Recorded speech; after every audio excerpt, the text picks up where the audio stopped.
NDDB common ಸಾಫ್ಟ್ವೇರ್ನಲ್ಲಿ fruit ID ಹಾಗೂ ಪೊರರ್ IDನ ಯಾವ ರೀತಿಯಾಗಿ ನಾವು ಸೇರಿಸಬೇಕು ಅನ್ನೋದನ್ನ ಈ ಒಂದು ವಿಡಿಯೋದಲ್ಲಿ ನೋಡೋಣ. ಮೊದಲಿಗೆ administration, registration, member or non member registration. ಈಗಾಗಲೇ ನಾವು ಸೇರಿಸಿರ್ತಕ್ಕಂಥ ಉತ್ಪಾದಕರ ಹೆಸರ ಮೇಲೆ ಸೆಲೆಕ್ಟ್ ಮಾಡಿಕೊಂಡು ಮೋರ್ ಆಪ್ಷನ್ ಮೇಲೆ ಕ್ಲಿಕ್ ಮಾಡಿ. ಇಲ್ಲಿ ಮಿಸ್ಲೇನಿಯಸ್ ಇನ್ಫಾರ್ಮೇಶನ್ ಇರುತ್ತೆ. ಸೊ ಮಿಸ್ಲೇನಿಯಸ್ ಇನ್ಫೋ ಮೇಲೆ ಒಂದು ಕ್ಲಿಕ್ ಮಾಡಿ ಮೆಂಬರ್ ಮಿಸ್ಲೇನಿಯಸ್ ಬಾಕ್ಸ್ ಓಪನ್ ಆಗುತ್ತೆ. ಅಲ್ಲಿ ಆ್ಯಡ್ ಅಂತ ಕೊಟ್ಟು ಮಿಸ್ಲೇನಿಯಸ್ ಬಾಕ್ಸಲ್ಲಿ ತಾವು ಫ್ರೂಟ್ ID, ಪೊರರ್ ID ಹಾಗೂ ರೇಷನ್ ಕಾರ್ಡ್ ನಂಬರ್ನ ಆ್ಯಡ್ ಮಾಡ್ತಕ್ಕಂಥದ್ದು. ಸೊ ಮೊದಲಿಗೆ ಫ್ರೂಟ್ IDನ ಸೆಲೆಕ್ಟ್ ಮಾಡಿಕೊಂಡು ಡಿಸ್ಕ್ರಿಪ್ಷನ್ ಬಾಕ್ಸಲ್ಲಿ FID ಅಂತ ಕ್ಯಾಪಿಟಲ್ ಲೆಟ್ರಲ್ಲಿ ಟೈಪ್ ಮಾಡಿ ಯಾವುದೇ ಸ್ಪೇಸ್ ನೀಡದೇನೆ 13 ಡಿಜಿಟ್ ಫ್ರೂಟ್ ID ನಂಬರನ್ನು ಎಂಟರ್ ಮಾಡಬೇಕು. ಎಂಟರ್ ಮಾಡಿರ್ತಕ್ಕಂಥ ಫ್ರೂಟ್ IDನ ನಿಮ್ಮ ಸಿಸ್ಟಮಲ್ಲಿ ಕನ್ನಡಲ್ಲಿ ಟೈಪ್ ಮಾಡೋ ಅವಕಾಶ ಇದ್ದರೆ ತಾವಿಲ್ಲಿ ಡಿಸ್ಕ್ರಿಪ್ಷನ್ನಿನ ಲೋಕಲ್ ಬ್ರಾಕೆಟಲ್ಲಿ ಕನ್ನಡ ಅಂತಿದೆ. ಸೊ ಡಿಸ್ಕ್ರಿಪ್ಷನ್ ಲೋಕಲ್ ಲ್ಯಾಂಗ್ವೇಜ್ ಯಾವುದಿರುತ್ತೋ ಅದರಲ್ಲಿ FID ಅಂತ ಟೈಪ್ ಮಾಡಿಕೊಂಡು 13 ಡಿಜಿಟ್ ನಂಬರ್ನ ತಾವಿಲ್ಲಿ ಆ್ಯಡ್ ಮಾಡ್ತಕ್ಕಂಥದ್ದು. ನಂತರ ಸೇವನ್ನು ಕೊಡಬೇಕು. ಓಕೆ ಕೊಡಿ.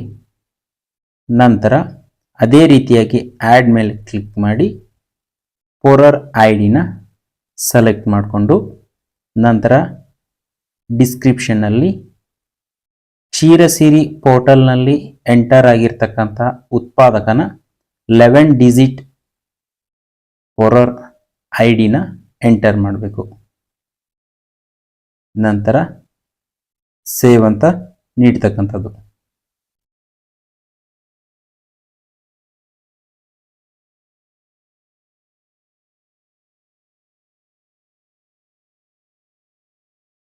ನಂತರ ಕ್ಲೋಸ್ ಕೊಟ್ಟು ಅದೇ ರೀತಿಯಾಗಿ ನಂತರದ ಉತ್ಪಾದಕರನ್ನು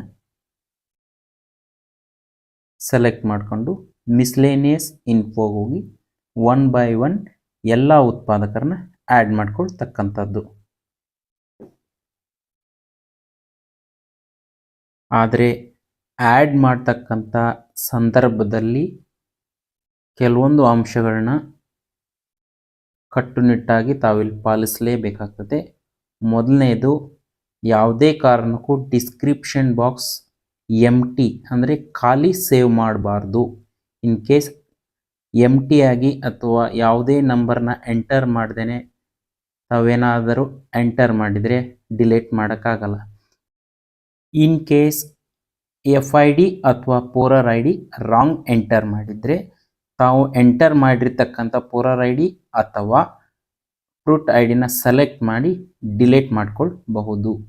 ಬಟ್ ಗಮನವಿಟ್ಟು ಕೇಳಿ, ಯಾವುದೇ ಕಾರಣಕ್ಕೂ ಎಂಟಿ ಬಾಕ್ಸ್ ಸೇವ್ ಮಾಡಬಾರ್ದು. ಆ ನಂತರ ಎರಡನೇ ವಿಷಯ, ಒಬ್ಬ ಉತ್ಪಾದಕನಿಗೆ ಒಂದು ಫ್ರೂಟ್ ID ಮಾತ್ರ ಎಂಟರ್ ಮಾಡ್ತಕ್ಕಂಥದ್ದು.